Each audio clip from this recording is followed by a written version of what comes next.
नमस्कार दोस्तों, आपका स्वागत है हमारे YouTube चैनल पर।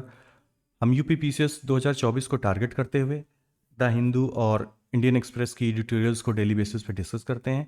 साथ ही साथ एग्ज़ाम रिलेटेड जो पीडीएफ और हमारी डिस्कशन की जो पीडीएफ है वो हमारे टेलीग्राम चैनल पर उपलब्ध रहती है। आज की डेट है 17 अक्टूबर 2023 और हम डिस्कस करेंगे द हिंदू के कुछ न्यूज़ आर्टिकल्स। सबसे पहला न्यूज़ जो हम एक बार देख लेते हैं कि निठारी हत्याकांड के बारे में आप लोगों ने सुना हुआ है। निठारी हत्याकांड के जो दोषी थे उनको आज इलाहाबाद हाई कोर्ट ने बरी कर दिया।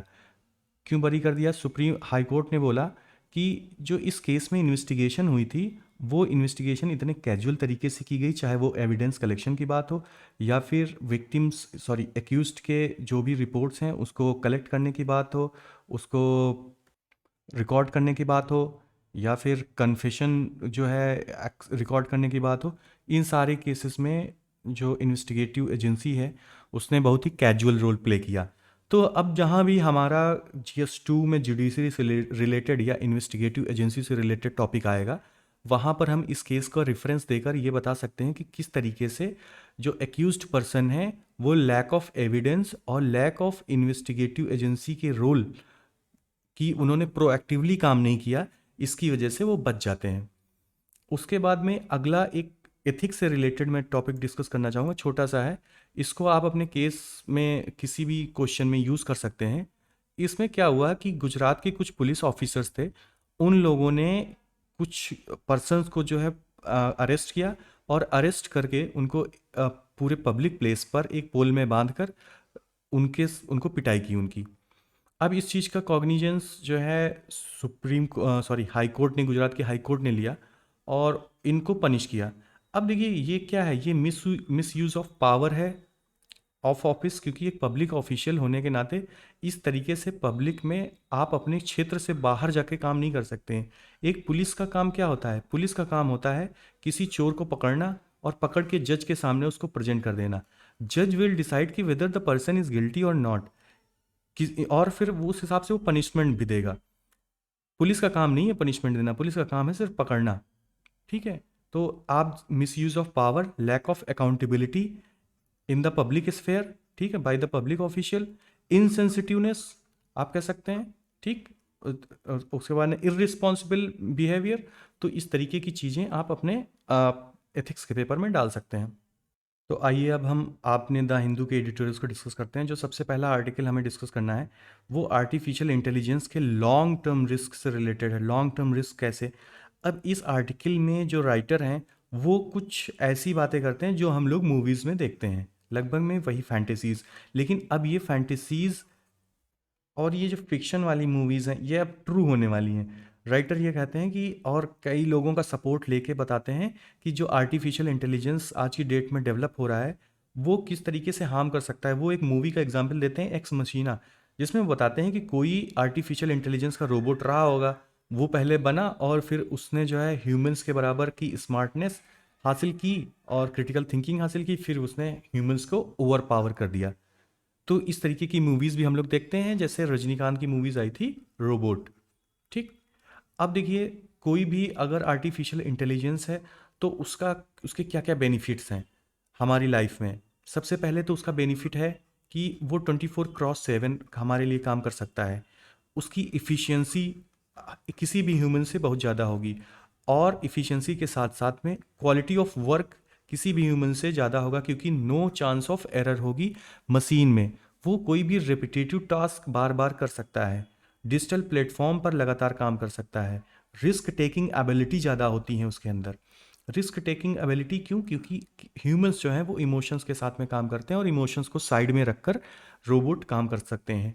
साथ ही साथ हम इनका प्रयोग किसी भी प्रोग्राम की प्लानिंग में, मशीन लर्निंग में, नेचुरल लैंग्वेज प्रोसेसिंग में, रोबोटिक्स में, परसेप्शन में, नॉलेज में, कॉग्निटिव सर्विसेज में एंड न्यूरल नेटवर्क में इनका यूज़ करते हैं आर्टिफिशियल इंटेलिजेंस का। उसके बाद में राइटर बताते हैं कि ये लॉन्ग टर्म और शॉर्ट टर्म रिस्क क्या है। बताते हैं शॉर्ट टर्म रिस्क तो है कि सपोज दैट हमारी डे टू डे फंक्शनिंग में आर्टिफिशियल इंटेलिजेंस की वजह से कोई माल फंक्शनिंग आ जाए, ठीक। सपोज दैट कि कोई बिजली सप्लाई का सिस्टम है, अगर आर्टिफिशियल इंटेलिजेंस की सहायता से वो ऑटोमेटेड चल रहा है तो हो सकता है उसमें कोई प्रॉब्लम आ जाए तो हम उसको माल फंक्शन हो जाए तो हम सही कर सकते हैं, ठीक।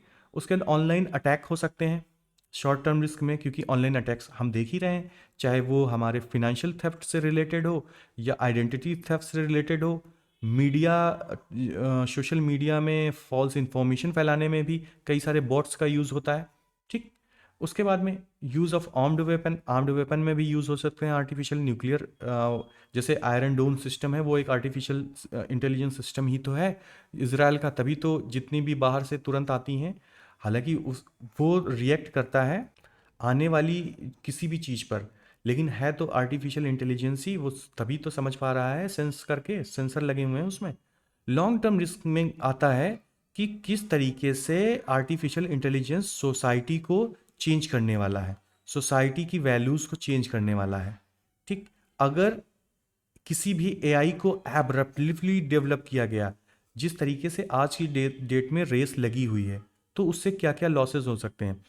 इसके लिए राइटर युवाल नोआ हरारी का एक बताते हैं कि युवाल नोआ हरारी ने भी बोला कि अगर आर्टिफिशियल इंटेलिजेंस को और बायोटेक्नोलॉजी को एक साथ मिला दिया गया तो ह्यूमन एग्जिस्टेंस में प्रॉब्लम आ जाएगी।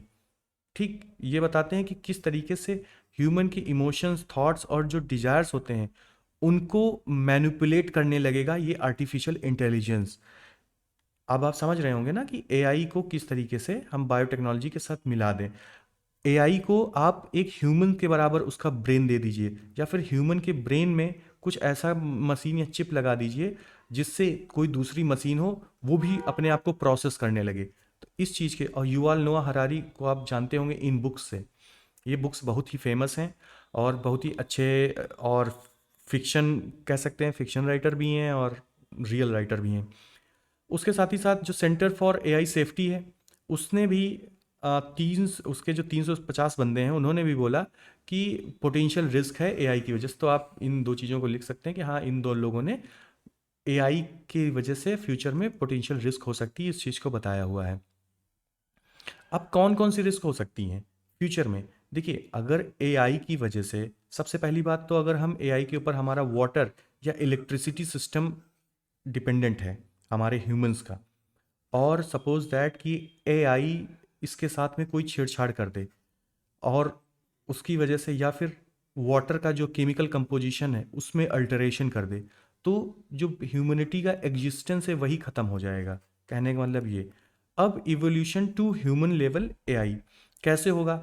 अगर एआई आर्टिफिशियल इंटेलिजेंस है, उस अगर वो डेवलप हो रहा है आने वाले टाइम में, हम लोग उसको बहुत सारी एल्गोरिथम मशीन लर्निंग के थ्रू डेवलप कर रहे हैं, तो ह्यूमन की कॉग्निटिव टास्क जो आदमियों का होता है, यानी कि हमारी जो सोचने समझने लर्निंग की जो कैपेबिलिटी होती है, अगर वो एआई के अंदर अच्छे से डेवलप हो गई तो वो हमको आउट परफॉर्म करने लगेंगे, और वो तो कर ही रहे हैं अभी भी। लेकिन अभी उनके अंदर क्रिटिकल थिंकिंग वाली बात नहीं है जो हमारे ह्यूमंस के अंदर क्रिटिकल थिंकिंग की बात है। और अगर इवोल्यूशन होता है तो वो सेल्फ इम्प्रूवमेंट करेंगे, कल्मिनेटिंग द सुपर इंटेलिजेंट हो जाएंगे। ठीक। और मे एक्ट, जब सुपर इंटेलिजेंट हो जाएंगे, तो देखिए, सुपर इंटेलिजेंट रावण भी था, सुपर इंटेलिजेंट राम भी थे, बोथ आर। तो प्रॉब्लम ये है कि अगर जो हमारा रोबोट जो सुपर इंटेलिजेंट होगा, अगर वो मिस अलाइंड हो गया, करप्टेड हो गया, उसकी थिंकिंग करप्टेड हो गई, उसके गोल्स जो है वो मेलिसियस हो गए, तो वो हमारे लिए कठिन सिचुएशन आने वाले टाइम में पैदा कर सकता है। अब आगे राइटर बताते हैं कि ये एआई में क्या क्या इस समय चैलेंजेस आ रहे हैं, कि किन कारणों, किन चीज़ों की कमी है इंटरनेशनल लेवल पर एआई के रेफरेंस में, जिस तरीके से एआई का डेवलपमेंट हो रहा है। सबसे पहले एआई के लिए जो है, यूनिवर्सली जो एआई है उसको ह्यूमंस के लेवल पर, जो ह्यूमन की एथिकल वैल्यूज़ हैं, मोरल वैल्यूज़ हैं, उसके हिसाब से एआई को अलाइन करना पड़ेगा। एआई को पता होना चाहिए कि कौन सी चीज़ें एथिकल करना है, कौन सी चीज़ें नहीं है एथिकल करना। ठीक है, किस तरीके से अगर वो किसी को नुकसान पहुंचाता है या किसी का डेटा थेफ्ट करता है तो ये अनएथिकल है। ये चीज़ एआई सिस्टम को पता होना चाहिए। उसके बाद में एआई को बनाने के लिए पूरे विश्व को एक साथ आना पड़ेगा, और एक यूनिफाइड ग्लोबल अप्रोच होनी चाहिए एआई को डेवलप करने के लिए। यूनिफाइड ग्लोबल अप्रोच क्यों चाहिए? क्योंकि जो पूरे विश्व में जितना भी एआई डेवलप हो, उसका एक प्रोसीजर हो, उनका एक स्ट्रक्चर हो, उनके एक गोल्स हों। भले ही वो काम दूसरे दूसरे कर रहे हो, लेकिन एक बड़ा गोल होना चाहिए कि how to improve the society, how to make the earth a better place to live. ये ब्रॉडर गोल होना चाहिए। लेकिन अगर यूनिफाइड ग्लोबल अप्रोच नहीं होगी और सारी कंट्रीज़ एक रेस में लगी होंगी कि किस तरीके से ज़्यादा एआई को वो डेवलप करें और डिप्लॉय करें, तो ऐसा चांसेस हैं कि वो एक ऐसे एआई का डेवलपमेंट कर सकते हैं जो कि पूरी दुनिया के लिए रिस्क क्रिएट कर सकता है। उसके बाद में राइटर बताते हैं कि स्टैनफोर्ड यूनिवर्सिटी ने रिसर्च किया और उन्होंने बताया कि एआई गवर्नेंस के फील्ड में 127 कंट्रीज़ ने 37 लॉज पास कर दिए हैं। ठीक, ये जो लॉज हैं वो लॉन्ग टर्म सेफ्टी और ethical deployment of AI technology से रिलेटेड हैं। लेकिन ये कोई ज़रूरी नहीं कि ये सारे लॉज जो हैं एक जैसे ही होंगे, ये इनके अलग अलग हो सकते हैं। वो रेफरेंस देते हैं यूरोपियन यूनियन के आर्टिफिशियल इंटेलिजेंस एक्ट का, जो कि अभी जल्दी में हाल ही में बना हुआ है।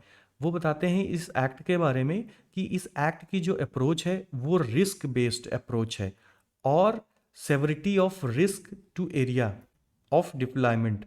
मतलब कि जो यूरोपियन यूनियन ने अपना लॉ बनाया हुआ है, उन्होंने ये बताया हुआ है कि किसी भी फील्ड में अगर एआई को डिप्लॉय किया जा रहा है, फॉर एग्जांपल अगर एआई को माइनिंग में डिप्लॉय किया जा रहा है, या फिर एआई को अगर हम डिप्लॉय कर रहे हैं स्पेस मिशंस में, तो उससे क्या क्या लॉसेस हो सकते हैं।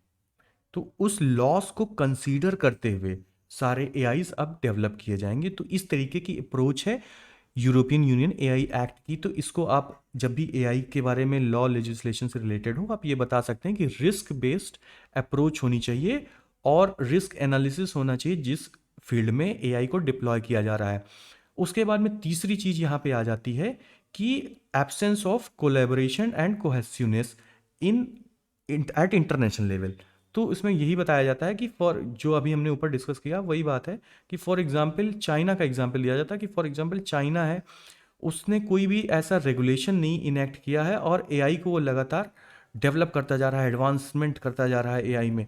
तो अगर वो ग्लोबल एथिकल स्टैंडर्ड से मिसअलाइंड हो गए तो किस तरीके से वो रिस्क एक क्रिएट कर सकते हैं पूरे वर्ल्ड के लिए। तो हमने तीन चीज़ें देख ली। सबसे पहली बात तो एआई ऐसा होना चाहिए जिसमें ह्यूमन एथिकल वैल्यूज़ होनी चाहिए। दूसरी चीज़ एक यूनिफाइड ग्लोबल अप्रोच होनी चाहिए। और तीसरी चीज़ collaborative and cohesiveness in actions of the international community, ये होना चाहिए। ठीक, उसके बाद में हम देखेंगे कि अब आगे क्या एक प्रॉब्लम हो सकती है। राइटर ये सारे हम चैलेंजेस डिस्कस कर रहे थे कि इन इन चीज़ों की कमी है। एक अगली चीज़ और राइटर बताते हैं कि अगर जो टेक्नोलॉजी है उसको अगर वॉरफेयर के साथ में अगर वो मिल गई तो वो और प्रॉब्लमेटिक हो जाएंगी। कहने का मतलब जो एआई है, अगर उसको हमने अगर वॉरफेयर में यूज़ करना स्टार्ट कर दिया, जो कि most probably countries will do in upcoming future, तो उस केस में this will amplify the risk. ठीक है, ये राइटर बताने की कोशिश कर रहे हैं। तो वो बताते हैं कि देखिए कुछ ट्रीटीज़ हैं जो थोड़ी बहुत सक्सेसफुल हुई हैं, जैसे NPT, non proliferation nuclear weapons treaty, उसके बाद में केमिकल वेपन्स ट्रीटी कन्वेंशन। ठीक, ये इंटरनेशनल कुछ एग्जांपल्स हैं। तो उसी तरीके से हम कुछ एआई प्रोलिफरेशन या एआई डेवलपमेंट एंड डिप्लॉयमेंट से रिलेटेड कोई ऐसी ट्रीटी बना सकते हैं जिससे जो लॉन्ग टर्म रिस्क है उसको कंट्रोल किया जा सके। ठीक है, उसके बाद में राइटर बताते हैं वे फॉरवर्ड में कि जहाँ पर भी आप एआई का डिप्लॉयमेंट करिए और जो भी क्लियर नॉर्म्स हों वो एकदम क्लियर होने चाहिए। और उसी के साथ ही साथ में एक बड़ी अच्छी सी लाइन बोलते हैं कि our choices today will save the world we inherit tomorrow. इसको आप कहीं पर भी छेप सकते हैं जहाँ भी आपका मन हो। अगला टॉपिक है कि हिमालयन रीजन में किस तरीके से हमें इन्वायरमेंट इम्पैक्ट असेसमेंट करने की आवश्यकता है। इन्वायरमेंट इम्पैक्ट असेसमेंट क्या होता है? इन्वायरमेंट इम्पैक्ट असेसमेंट का मतलब कि इन्वायरमेंट पर कोई भी इम्पैक्ट पड़ने वाला है किसी भी कंस्ट्रक्शन या किसी भी ह्यूमन एक्टिविटी के कारण। फॉर एग्जांपल अगर हम हिमालयन रीजन में सड़क बना रहे हैं, टनल्स बना रहे हैं, तो इन टनल्स से यहाँ की आइसोस्टेसी यानी कि जो यहाँ की स्टेबिलिटी है माउंटेन्स की, यहाँ के जो ट्रीज़ हैं इकोलॉजी है, क्या उस पर कोई फ़र्क पड़ने वाला है? तो इस तरीके की अगर हम असेसमेंट कर लेंगे, पहले जांच कर लेंगे, तो प्रोजेक्ट डेवलप करेंगे, तो उसका हमारे लिए डबल बेनिफिट होगा। एक तो बेनिफिट होगा कि हमें कोई डिजास्टर का सामना नहीं करना पड़ेगा, और दूसरी चीज़, उस प्रोजेक्ट से हमारे पास जो रेवेन्यू आने वाला है। तो इन्वायरमेंट इम्पैक्ट असेसमेंट क्या हो गया? It is a tool to identify environmental, social and economic impact of a project. उसके बाद में राइटर बताते हैं कि देखिए, अभी रिसेंट में तीस्ता डैम ब्रीच हुआ, जो कि सिक्किम में आपने देखा कि वहाँ की जो चांगथांग डैम था वो पूरा बह गया। लैंडस्लाइड्स हुई हिमाचल प्रदेश में, जहाँ पर आपने टीवी में देखा होगा कि घर के घर एकदम से पूरा बह जाते हैं। ठीक, यूके में आपने देखा जो बाढ़ वगैरह आई। तो इन सब जो रीजंस हैं, उसका रीज़न यही है कि जो इन्वायरमेंट और इकोलॉजी पर हमारा जो इम्पैक्ट असेसमेंट होना चाहिए, उसको हम अच्छे ढंग से नहीं कर पा रहे हैं। अब इंडिया में किस तरीके का इन्वायरमेंट इम्पैक्ट असेसमेंट चल रहा है, हिस्ट्री थोड़ा सा उसकी बताते हैं कि देखो इंडिया में क्या है। पहले जब देश आज़ाद हुआ उस टाइम पे कुछ इन्वायरमेंट वगैरह नहीं होता था, कोई सिस्टम ही नहीं था, कोई मतलब ही नहीं। फिर 1967 में जो हमारे देश का प्लानिंग कमीशन था, उसने department of science and technology से बोला कि जितने भी हम रिवर वैली प्रोजेक्ट्स बना रहे हैं, यानी कि जितनी भी रिवर्स को हम डेवलप कर रहे हैं या फिर रिवर्स को डाइवर्ट कर रहे हैं, रिवर्स पे डैम बना रहे हैं, उन रिवर वैली प्रोजेक्ट्स को आप इन्वायरमेंटल पॉइंट ऑफ व्यू से देखिए। लेकिन देखिए, ये कोई बहुत सीरियस तरीके से, जिस तरीके से आप देख ही रहे होंगे लिखा हुआ है, उस तरीके से लग ही नहीं रहा कि ये सीरियस मैटर रहा होगा। उसके बाद में 1994 में फिर हमारा देखिए, तब तक 1986 में हमने एक्ट बना दिया, environment forest and climate change act. ठीक है, इसको ईपी एक्ट बोलते हैं। और 1980 में हमारा फॉरेस्ट एक्ट बना था। ये रिवाइज करने के लिए मैंने बोल दिया, अपने भी आपके लिए भी। ठीक, तो इन्वायरमेंट प्रोटेक्शन जो एक्ट था 1986 का बन चुका था, तो अब उसके हिसाब से तो हमें इन्वायरमेंट को प्रोटेक्ट करना था ना, कि कोई भी ऐसी जो फॉरेस्ट की लैंड हो, या फिर कोई भी इन्वायरमेंटल या हमारी फ्लोरा फौना हो, उसको नुकसान न पहुंचे। तो उसके लिए तो अब कोई भी प्रोजेक्ट लगाया जाएगा तो असेसमेंट तो ज़रूरी रहेगा।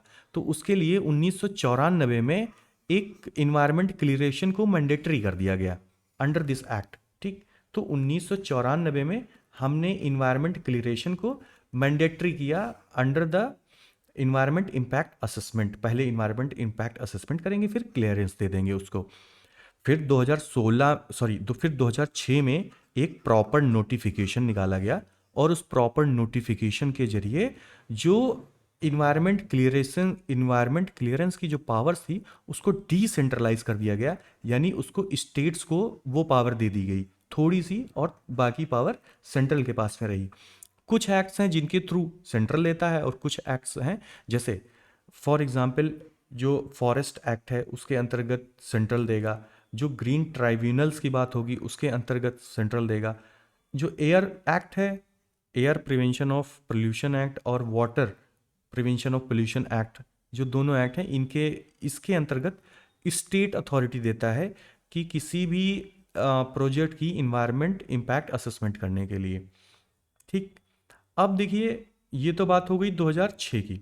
अच्छा, 2094 से और 2006 के बीच में बहुत सारे चेंजेस भी किए गए, जो हमारी इन्वायरमेंट इम्पैक्ट असेसमेंट की प्रोसीजर थी। कौन से चेंजेस किए गए? उससे जो इन्वायरमेंट का असेसमेंट करना था उसको हल्का कर दिया गया, उस प्रोसेस को। यानी कि बहुत ही कठिन ना हो, कि आपको आराम से आप जाएं और इन्वायरमेंट क्लियरेंस आपको मिल जाए। आप थोड़े से, आप समझ रहे होंगे। ठीक है, आपका काम हो गया उसके बाद में। फिर जो है 1920 में, सॉरी 2020 में इन्वायरमेंट मिनिस्ट्री ने एक प्रॉपर ड्राफ्ट जो है वो पब्लिक में रखा कि किस तरीके से हमें इन्वायरमेंट इम्पैक्ट असेसमेंट करना है। लेकिन उसका बहुत क्रिटिसिज्म हुआ कि ये जो इन्वायरमेंट इम्पैक्ट असेसमेंट के जो रूल्स हैं वो प्रो इंडस्ट्री हैं और कंप्रोमाइजिंग द इकोलॉजिकल कंसर्न है। फिलहाल आप अब देख लेते हैं कि क्योंकि अभी तक हमारा इन्वायरमेंट इम्पैक्ट असेसमेंट 2006 के नोटिफिकेशन पे ही चल रहा है, तो हम देखते हैं कि उसमें क्या होता है। देखिए, उसमें सबसे पहले screening, scoping, public consultant and appraisal होता है। ये पहले चारों स्टेप हम समझ लेते हैं। देखिए, स्क्रीनिंग एक प्रिलिमिनरी एनालिसिस होती है प्रोजेक्ट की और उस एरिया की, साथ ही साथ अल्टरनेटिव्स ढूंढे जाते हैं कि क्या कोई ऐसा भी अल्टरनेटिव हम कर सकते हैं कि जिससे ये प्रोजेक्ट ना लगे और फिर भी हमारा काम चल जाए। वायबिलिटी है कि नहीं इस प्रोजेक्ट की। फॉर एग्जाम्पल एक लेके चलते हैं, फिर समझेंगे हम लोग। फॉर एग्जाम्पल कि अगर सपोज दैट हम हिमाचल में पहाड़ों पर ऊपर कोई एक ऐसा टनल बना रहे हैं जिस टनल से हम चाहते हैं कि ऊपर के कुछ टाउन एरियाज हैं वहाँ से कनेक्टिविटी हो जाए, क्योंकि ऑल वेदर कनेक्टिविटी नहीं है नॉर्मल। तो सबसे पहले स्क्रीनिंग में होगा कि हम जाएंगे यहाँ पर देखेंगे कि यहाँ के जो माउंटेन्स हैं उन वो किस सीज़मिक जोन में आते हैं, और यहाँ की जो लैंड है, वो जो चट्टानें हैं वो कितनी मजबूत हैं। मैं एक बात बता रहा हूँ कि इस तरीके की एनालिसिस होती है। वहाँ के जो वाटर रिसोर्सेज हैं उनकी क्या कंडीशन है, ठीक इस तरीके से। और फिर लोगों को इसकी वजह से कितना नुकसान हो रहा है, कितना पैसे का नुकसान हो रहा है, ह्यूमन को कितना नुकसान हो रहा है, कितनी असुविधा हो रही, इस तरीके की चीज़ें स्क्रीनिंग में की जाएंगी। और फिर ये भी अल्टरनेटिव देखा जाएगा कि अगर ये नहीं हम बिल्ड करेंगे तो क्या नुकसान होगा या क्या फ़ायदा होगा, ठीक। स्कोपिंग में फिर जब डिसाइड एक बार हो जाता है कि नहीं हमको लगाना है, फिर स्कोप देखा जाता है कि कौन कौन सी चीज़ें प्रॉब्लम हो सकती हैं, ठीक। कितना बनाना है, कितने लोगों के लिए हमें ये प्रोजेक्ट बनाना है, इससे आने वाले समय में क्या नुकसान होगा, क्या फ़ायदा होगा, पूरा डिटेल्ड एक स्कोप डेवलप किया जाता है इस इम्पैक्ट एनालिसिस का। मतलब कि वाटर को क्या नुकसान होगा, वहाँ की वाटर बॉडीज़ को, वहाँ की इकोलॉजी में फॉरेस्ट को, वाइल्ड लाइफ को क्या नुकसान होगा वहाँ की, उसी के साथ ही साथ में वहाँ की कोई जो लैंडस्केप है, ठीक, उसको क्या प्रॉब्लम होगी, वहाँ के जो ह्यूमन हैबिटेट्स हैं, वहाँ की जो भी इसी तरीके की चीज़ें। ये हो गया इसका स्कोप। इसको अब हम असेस करेंगे, इनको हम ध्यान से देखेंगे। और फिर पब्लिक कंसल्टेशन होता है। ये बहुत इंपॉर्टेंट बात है कि इन्वायरमेंट इम्पैक्ट असेसमेंट में पब्लिक कंसल्टेशन किया जाता है, जो भी स्टेक होल्डर्स हैं उनके साथ में डिस्कशन करके फिर फाइनल अप्रेजल फेज में उसको अप्रूव कर दिया जाता है। ये तो बात हो गई हमारे इन्वायरमेंट इम्पैक्ट असेसमेंट की। फिर आगे राइटर बताते हैं कि देखो, जो इन्वायरमेंट इम्पैक्ट असेसमेंट 2006 की नोटिफिकेशन है, उसमें बहुत सारी एक्टिविटीज़ और इंडस्ट्रीज़ को डिफ़ाइन किया गया है कि कौन कौन सी एक्टिविटीज़ और जो इंडस्ट्रीज़ हैं उनको इस्टेब्लिश करने के लिए उनसे जो भी प्रॉब्लम्स होने वाली है उसका क्या थ्रेशोल्ड लिमिट हो सकता है। फॉर एग्जांपल थ्रेशोल्ड लिमिट की बात होती है। थ्रेशोल्ड लिमिट का मतलब हुआ कि अगर यहाँ पर कहीं पर फॉरेस्ट लगा हुआ है और इसकी माइनिंग करनी है, इस फॉरेस्ट में फॉर एग्जांपल बॉक्साइट पाया जा रहा है, तो बॉक्साइट माइन करने के लिए हम कितने इन्वायरमेंट का नुकसान कर रहे हैं, उसकी एक थ्रेशोल्ड लिमिट डिसाइड की गई है, ठीक। कि इससे ज़्यादा फॉरेस्ट या फिर इससे ज़्यादा वाइल्ड लाइफ अगर वहाँ पर पाई जाती है, फॉर एग्जांपल अगर कोई नेशनल पार्क है तो हम नेशनल पार्क में जाके खुदाई करना स्टार्ट नहीं कर सकते हैं। हम बहुत ज़्यादा कोई प्रोटेक्टेड एरिया होगा तो शायद वहाँ पर कर सकते हैं, या फिर अगर कोई जू का एरिया है तो हम जू का एरिया में थोड़ा नहीं जा सकते हैं। तो इस तरीके से कुछ एरियाज ऐसे हैं, उसकी तो इन कंडीशंस की एक थ्रेशोल्ड लिमिट है, कहने का मतलब ये। लेकिन राइटर कहते हैं देखो, आपने सारे एरियाज के लिए थ्रेशोल्ड लिमिट तो डिसाइड कर दी, लेकिन आपने हिमालयन रीजन के लिए तो अलग से थ्रेशोल्ड डिसाइड ही नहीं किया। आपने जो हमारा जो मैदानी एरिया है वहाँ पर जो लिमिट होनी चाहिए कोई भी प्रोजेक्ट इस्टेब्लिश करने के लिए, वही लिमिट्स आपने हिमालयन एरिया में इस बिल लगा दिए। और देखिए हिमालयन एरियाज कितने अलग हैं सीज्मिक रूप से, वो तो अभी डेवलप्ड हुए हैं जल्द में ही, और even they are still developing. तो हम लोग इतने सीज्मिक एक्टिव जोन में जाकर और नॉर्मल जो मैदानी एरिया है उसके हिसाब से क्राइटेरिया डिसाइड कर दे रहे हैं। और कहते हैं देखिए आपके रूल में यही चीज़ नहीं है कि आप जो है माउंटेन्स को अलग से डिफ्रेंशिएट नहीं कर रहे हैं। दूसरी चीज़ ये भी है कि जो प्रोजेक्ट्स आप माउंटेन्स में नहीं लगा पा रहे हैं वही प्रोजेक्ट्स आपने मैदानी इलाकों में भी लगाने से मना कर दिया है, ठीक है। वही कंडीशंस आपने बता दी, तो आपको तो थोड़ा सा डिस्क्रिमिनेशन होना चाहिए ना। इतना इनडिस्क्रिमिनेट तरीके से आप क्यों अपने जो है अप्रोचेज रख रहे हैं। उसके बाद में बताया जाता है कि और ये चीज़ जो इंडियन हिमालयन रीजन है उसमें उसके लिए अलग से जो लॉज हैं यानी कि उसके लिए जो अलग से नोटिफिकेशन है वो 2020 वाले ड्राफ्ट में भी नहीं लगाई गई है। यानी कि 2020 वाले ड्राफ्ट में भी इंडियन हिमालयन रीजन को और जो बाकी कंट्री का रीजन है उन दोनों के लिए इन्वायरमेंट इम्पैक्ट असेसमेंट के सेम क्राइटेरियाज रखे गए हैं। ठीक। अब उसके बाद में बताया जाता है कि ये तो एक बात हो गई कि आपने इंडियन हिमालयन रीजन को अलग नहीं किया। अच्छा देखिए, यहाँ पे राइटर जो है इंडियन हिमालयन रीजन के बारे में ही डिस्कस कर रहे हैं, ठीक है, ये ध्यान रखिएगा। उसके बाद में जो दूसरा अप्रोच ये है कि आपकी ग्रेडेड अप्रोच है। कहने का मतलब कि अगर कोई एक प्रोटेक्टेड फॉरेस्ट है सपोज दैट, या रिजर्व फॉरेस्ट है, या नेशनल पार्क है, या क्रिटिकल टाइगर हैबिटेट है, तो आप सबसे पहले प्रोजेक्ट इस्टेब्लिश करने से पहले आप एनालिसिस करते हैं और उस एनालिसिस को आप वैल्यू के टर्म में आप उसको निकालते हैं कि इतनी वैल्यू का नुकसान होगा या लॉस होगा। और फिर जो सबसे कम वैल्यू का नुकसान जिस प्रोजेक्ट की वजह से हो रहा होगा या जिस जगह पे हो रहा होगा, आप वहाँ पर इस्टेब्लिश कर देते हैं। तो राइटर कहते हैं कि पहली तो प्रॉब्लम ये है कि आप तो ये देख रहे हैं कि कहाँ पर कम नुकसान हो रहा है वैल्यू के टर्म्स में, यानी कि पैसे पैसे के टर्म्स में। आप बहुत सारी चीज़ें सोशल जिसको सोसाइटी है वो किस तरीके से नुकसान हो रही है उस चीज़ को तो आप कंसीडर ही नहीं कर रहे हैं। और दूसरी चीज़ वो बताते हैं कि चलो ठीक, अच्छा ये मान लीजिए आपने ग्रेडेड अप्रोच आपने रखी हुई है, लेकिन यही ग्रेडेड अप्रोच आप एक अलग से हिमालयन रीजन के लिए भी तो करिए। आपने इस सारी ग्रेडेड अप्रोच जो है डिफरेंशिएटेड अप्रोच यहाँ पर यहाँ रखी है, तो वही आप हिमालयन रीजन के लिए भी करिए कि हिमालयन रीजन में बताइए कि हिमालयन रीजन में अगर आप करेंगे कोई भी प्रोजेक्ट लगाते हैं तो वहाँ की अलग रिस्क हैं। हिमालयन रीजन हमारे लिए बहुत इकोलॉजिकल इंपॉर्टेंट है। वहाँ पर बहुत सारी ऐसी वेजिटेशन पाई जाती है जिसका यूज़ मेडिकेशन के लिए होता है। वहाँ पर बहुत ही दुर्लभ, वल्नरेबल और एक्सटिंक्ट होने के कगार पे एनिमल्स पाए जाते हैं, जैसे स्नो लेपर्ड होता है, ठीक। और उसकी साथ ही साथ में वो हमारे जो पेरिनियल हमारी रिवर्स हैं उनका सोर्स है। वो हमें हमारी जो मैदानी एरिया है, अगर वहाँ पर हमें वाटर 24/7 और क्रॉस 12 मंथ्स मिल रहा है तो उसका सिर्फ रीज़न ये हिमालय ही है। तो हमें हिमालय की जो वल्नरेबिलिटी है उसको अलग से समझना पड़ेगा।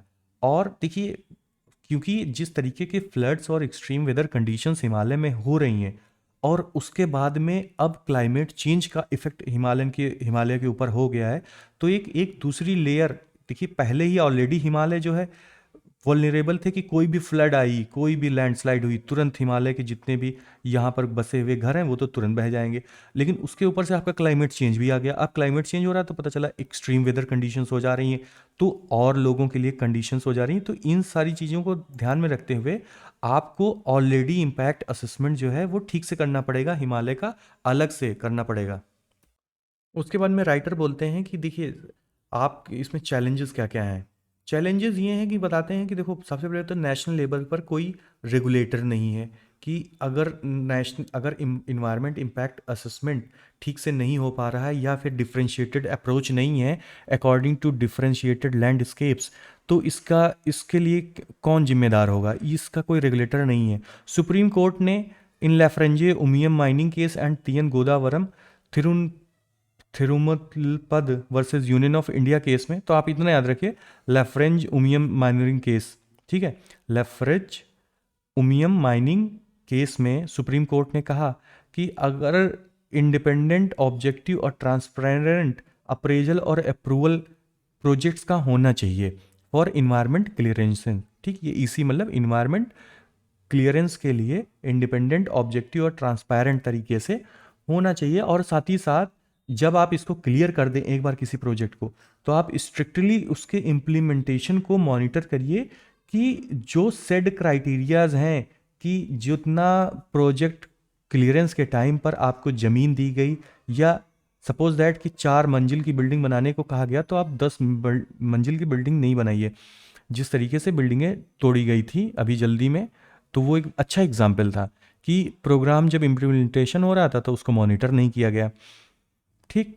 उसके बाद में ईआई की जो अप्रोच है वो, यानी कि इन्वायरमेंट इम्पैक्ट असेसमेंट की जो अप्रोच है वो प्रोएक्टिवली होनी चाहिए कि वो ऑलरेडी इतना क्लियर हो जाए कि हिमालयन रीजन में आप ये प्रोजेक्ट्स नहीं लगा सकते हैं, या फिर मैदानी एरियाज़ में या जहाँ पर पॉपुलेशन बहुत ज़्यादा है वहाँ पर आप ये प्रोजेक्ट्स नहीं लगा सकते हैं। क्यों? क्योंकि अब जब ईआईए के पास में यहाँ से कंपनी या फिर सरकार पहुँचती है कि देखिए हम हिमालयन रीजन में ये प्रोजेक्ट लगाने जा रहे हैं, तो ईआईए बोलता है अच्छा रुको हम इसका असेसमेंट करते हैं। तो राइटर कहते हैं देखो ये सब मत करो, पहले से एकदम डिसाइड कर लो कि हिमालयन रीजन में हमको ये प्रोजेक्ट्स तो लगने ही नहीं, इन पे बात ही नहीं होनी, बात खत्म करो।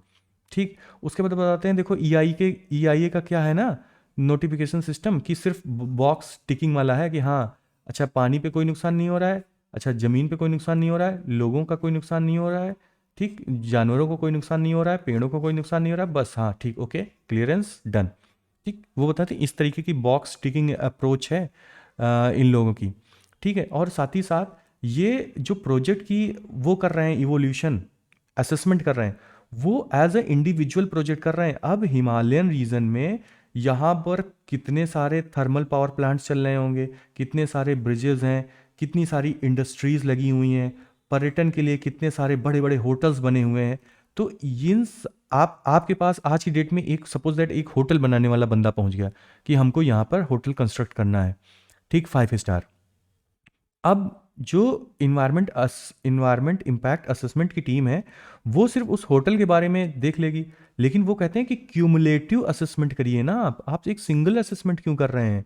तो अब हमने कौन कौन सी चीज़ें इसमें डिस्कस कर ली, चैलेंजेस क्या क्या है हमारे पास। सबसे पहले हमारे पास कोई रेगुलेटर नहीं है नेशनल लेवल पर, ठीक है।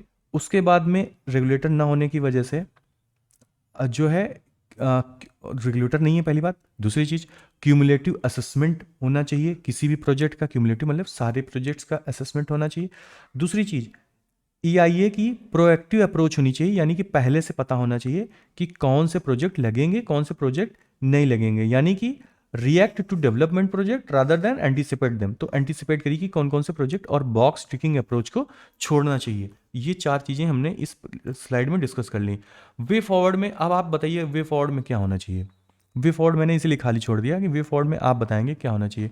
तो वे फॉरवर्ड में सबसे पहले जो इन्वायरमेंट इम्पैक्ट असेसमेंट डॉक्यूमेंट्स आप 2020 बनाने जा रहे हैं उसमें सारे स्टेक होल्डर्स को इन्वॉल्व करिए, जो भी हमारे इन्वायरमेंटलिस्ट हैं, कंजर्वेशन वाले बंदे हैं, इन प्रोटेक्ट कर रहे हैं, ऑफिसर्स हों, ठीक है, रिटायर्ड हाई कोर्ट के जितने भी जजेस हैं, और जो पब्लिक में ओपन जब आप रखते हैं डिबेट ड्राफ्ट को, तो उनकी सारी कंसिडरेशन को आप लीजिए।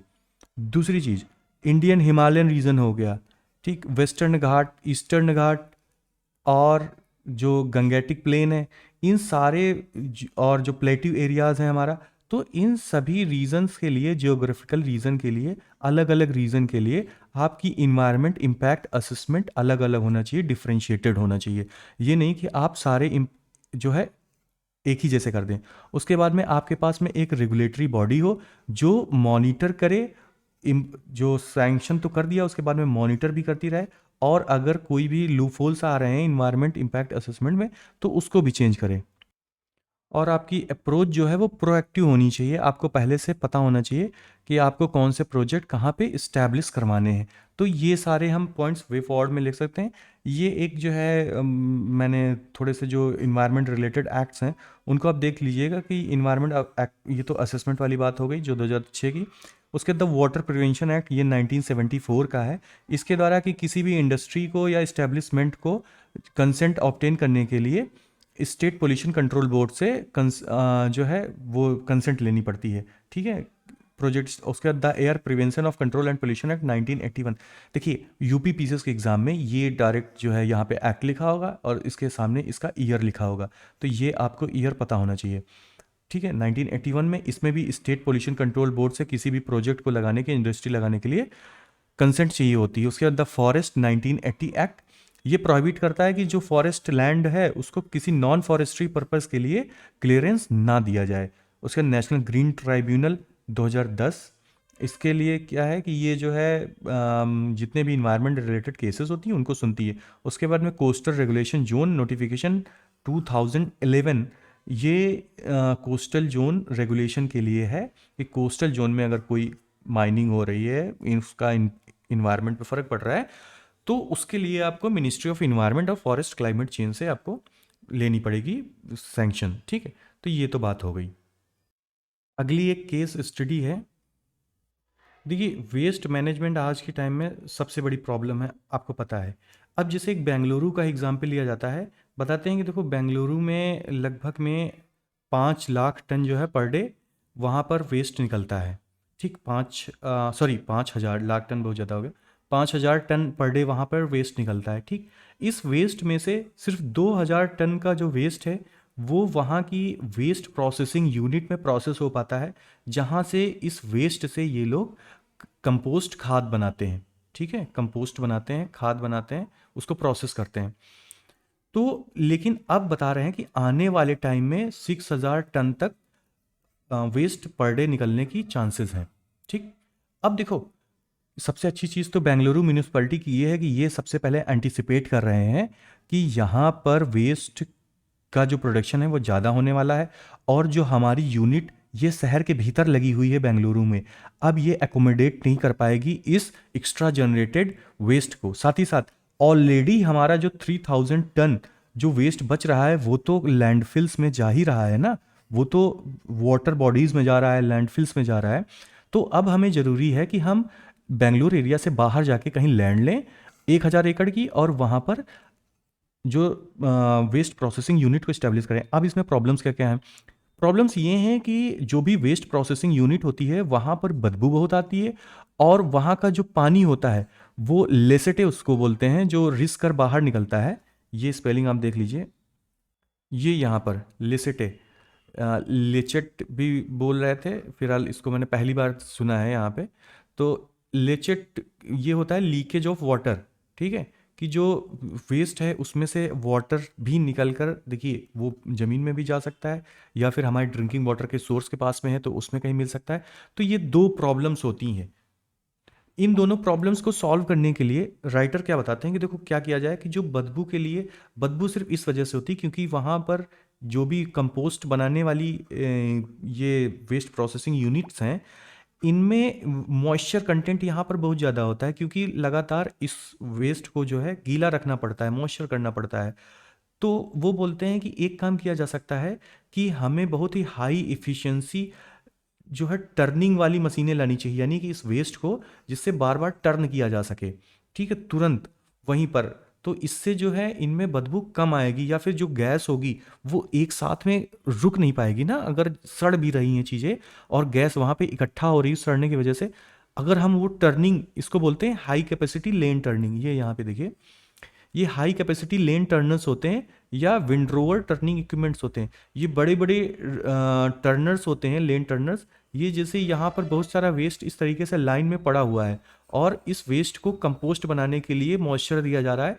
तो ये जो मशीनें हैं वो चलेंगी इस तरीके से और इसको टर्न करती जाएंगी, ताकि इसके भीतर की जो गैस है वो निकलती रहे बराबर और मिक्सिंग होती रहे, ठीक।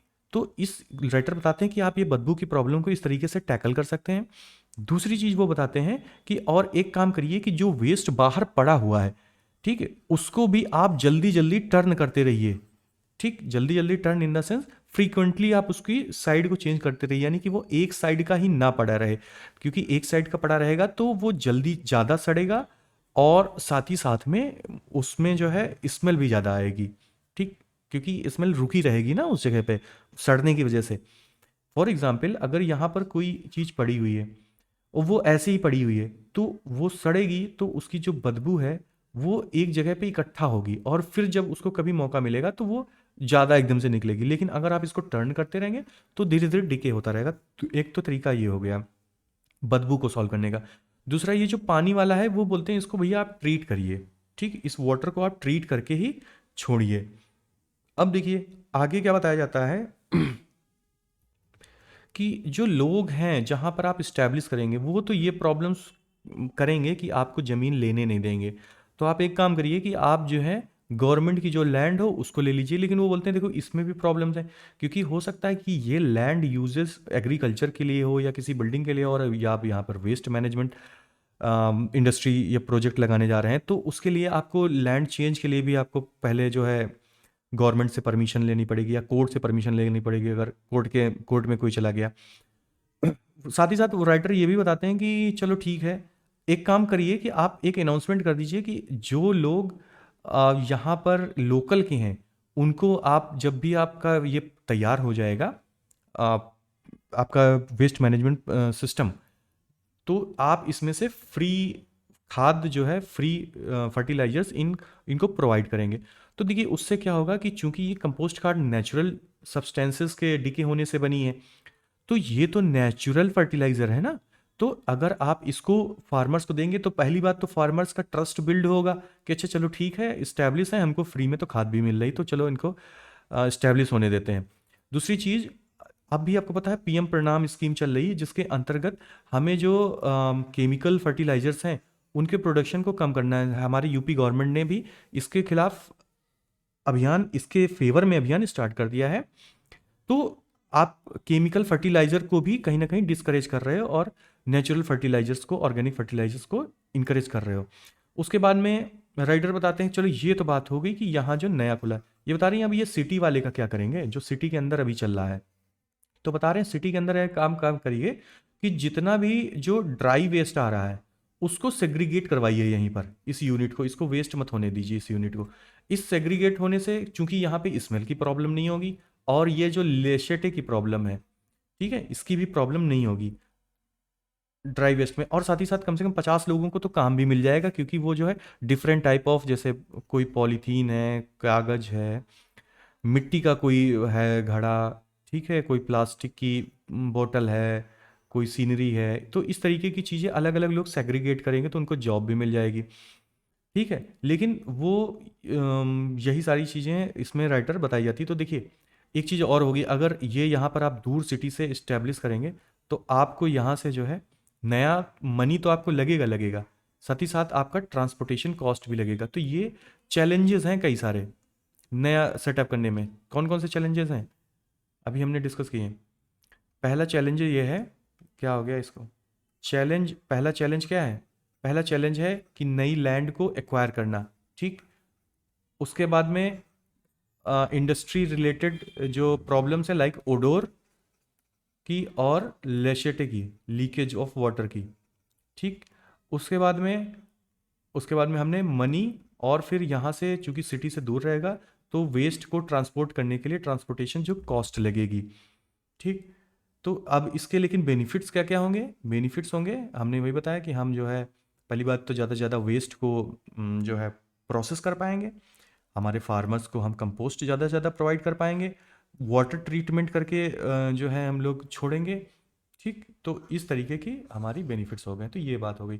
फिलहाल आज की डिस्कशन में इतना। Thank you so much, please support करते रहिए। Thank you so much, have a good day.